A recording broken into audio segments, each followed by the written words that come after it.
Greetings. Greetings, class.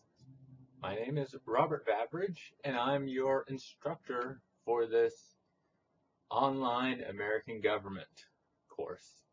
I'm going to put up a whole bunch of videos where I might give some more detailed instructions on assignments or go over some material that's in the book. My hope is that the videos help you to get to know me a little bit, so our communication can be smoother and go well. So, first off, I want to talk about the syllabus and some course policies. Okay? First of all, I am a physical being, not a digital being, and I have a physical location, that being the Guilford Technical Community College Jamestown campus. I'm in Davis Hall, 122. Assignments for the course. We're going to have some exams, paper where you talk about your own personal political beliefs. There'll be more instructions on all of these later on. The personal belief paper is 5 points. The exams are 40 points combined, 20 points apiece.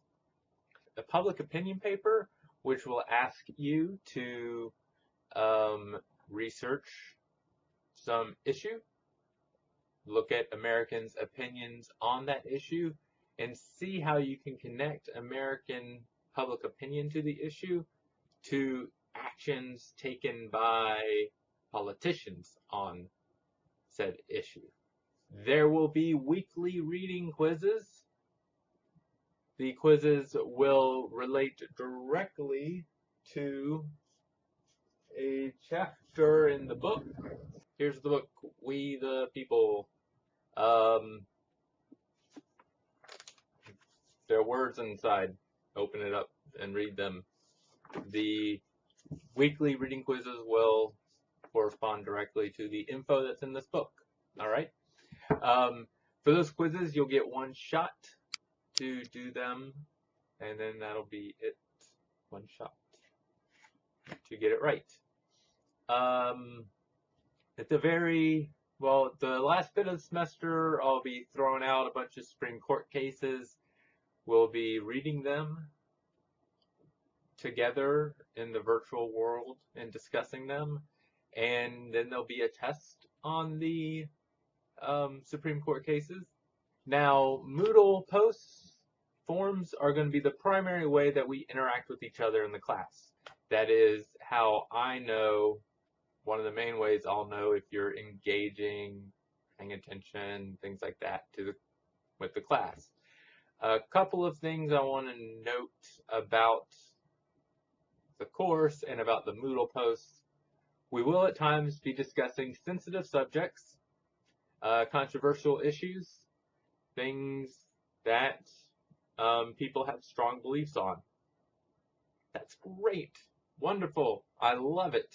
Though you don't have a right to feel 100% comfortable all the time when we are discussing things in class. Hopefully at some point I will challenge one of your assumptions about the world, and you'll have to go, ooh, that makes me feel uncomfortable. I'll have to rethink this.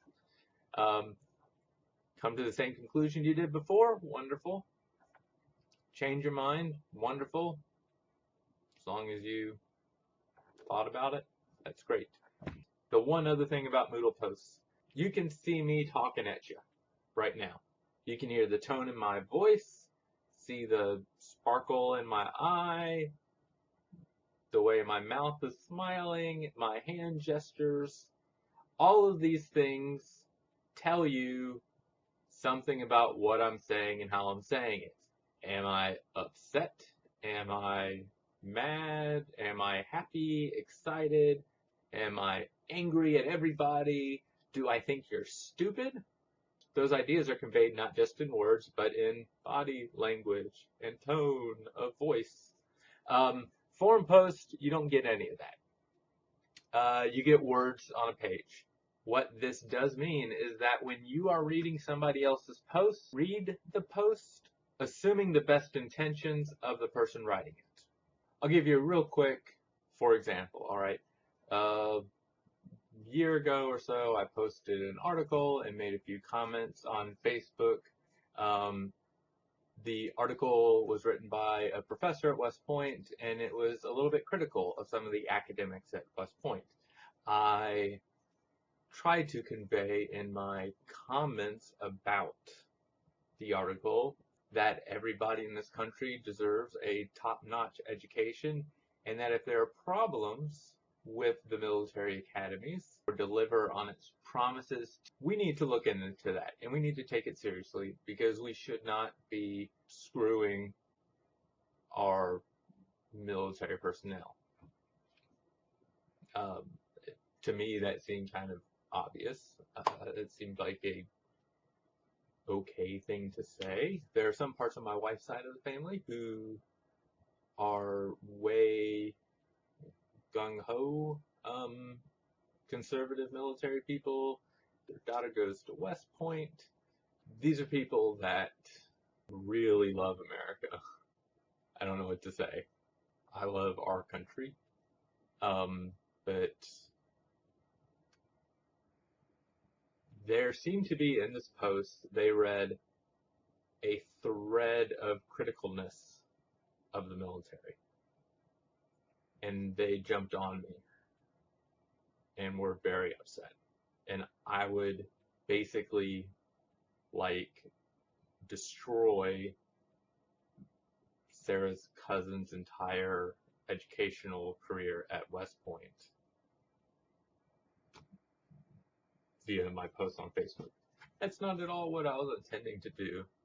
My post was intended to be supportive, say that if there are problems, we need to look into them and fix them so that we are giving our military personnel the best education that we can provide, and